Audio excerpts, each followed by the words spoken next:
अस्सलाम वालेकुम। बहुत बहुत खुशामदीद आज के आपके नए सबक में। और मैं उम्मीद करता हूँ कि आपने हमारे पिछले सारे असबाब देखे होंगे। अगर नहीं देखे तो पहले जाके वो देख लीजिए ताकि आपको आने वाले नए सबक के अंदर बहुत ज्यादा आसानी हो सके। तो सबसे पहले हुरूफ की नज़म। अगर ये नज़म आपको नहीं याद तो याद कर लीजिए। इसके याद करने से आपको मखारिज, सिफात और कुरान पाक के पढ़ने के कवायद को समझने में बहुत ज्यादा आसानी होगी।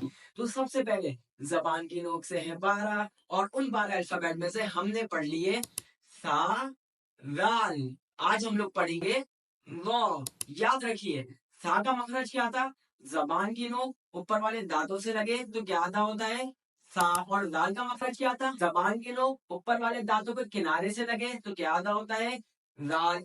फर्क क्या था कि सा को हम नरमी से पढ़ते हैं और दाल को पढ़ते वक्त थोड़ी सी हवा तेज निकलती है। ठीक है ना? लाल, लाल तो थोड़ी सी हवा तेज निकलती है। लौ का मखरज भी सेम ही है। जबान की नोक ऊपर वाले दांतों पे लगे तो लौ अदा हो जाता है। कितना आसान हो गया, तीनों का मखरज एक ही है। और जबान की नोक ऊपर वाले दांतों पे लगे तो सा भी अदा हो जाता है, दाल भी अदा हो जाता है, लौ भी अदा हो जाता है। लेकिन याद रखिए, लौ को अदा करने में एक और चीज लगती है जो लौ की पहचान है। और वो क्या है? जब हम लॉ को पढ़ते हैं तो लॉ को थोड़ा सा मोटा पढ़ते हैं। कैसे? लॉ, लॉ मतलब जो आपकी जबान है वो ऊपर की तरफ उठती है, पीछे से तालू की तरफ उठती है। कैसे? इसका बहुत आसान तरीका, मुझे पता है बहुत ज्यादा मुश्किल हो रही होगी आप लोगों के लिए, मैं आसान कर देता हूँ। आप लोग जब कोई चीज आपकी पसंद की नहीं आती या आपको कोई चीज में नुकसान हो जाता है तो आप लोग क्या कहते हैं?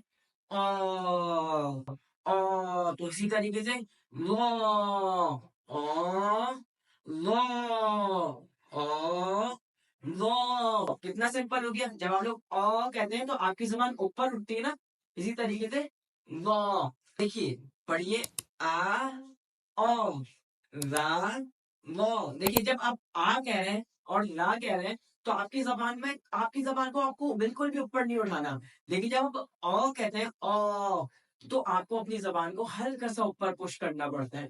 अ, व।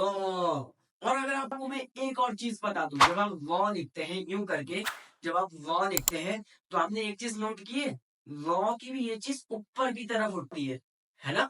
वॉ की भी ये चीज ऊपर की तरफ उठती है। इसी तरीके से आपको अपनी जबान भी ऊपर की तरफ उठानी है। वॉ। कैसे? वॉ। चलिए, जबान के नोक को ऊपर वाले दांतों के किनारों से लगाकर वॉ अदा करिए। लेकिन याद रखिए, वॉ को पढ़ते वक्त वॉ की आवाज मोटी होगी। कैसे?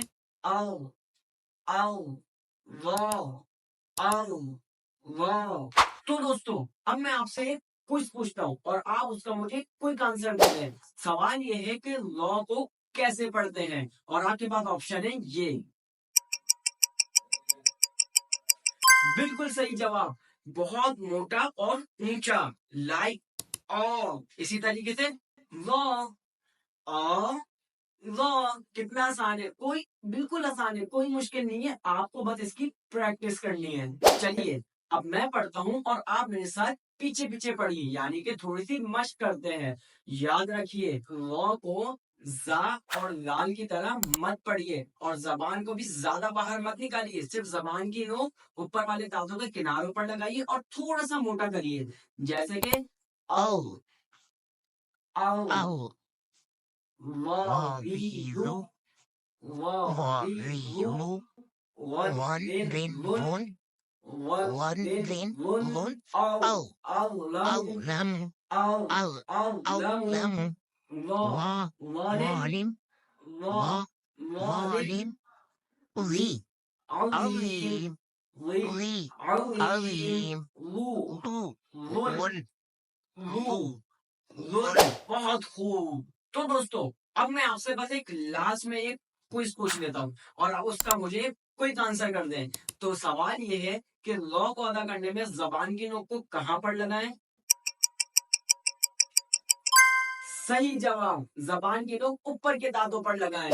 और याद रखिएगा, टंग हैज मैनी, सा, दाल, वो, सा, दाल, 100। तो बस दोस्तों, आज के लिए इतना ही। इस सबक की बहुत ज्यादा प्रैक्टिस करिएगा। अगर आपसे अल्फाज अदा ना हो तो इसकी बार बार प्रैक्टिस करें, चाहे आपको 1 घंटा लग जाए, 1 हफ्ता लग जाए, 1 महीना या 1 साल लग जाए, लेकिन कुरान पाक को बिल्कुल सही पढ़ने के लिए बहुत ज्यादा प्रैक्टिस करिएगा और अल्फाज को सही अदा करिएगा। और अपना बहुत ज्यादा ख्याल रखिएगा, मुझे दुआओं में याद रखिएगा, हमारे चैनल को जरूर सब्सक्राइब कर दीजिएगा। तो फिर मिलते हैं आपको एक नए सबक के साथ। अस्सलाम वालेकुम वरहमतुल्लाह।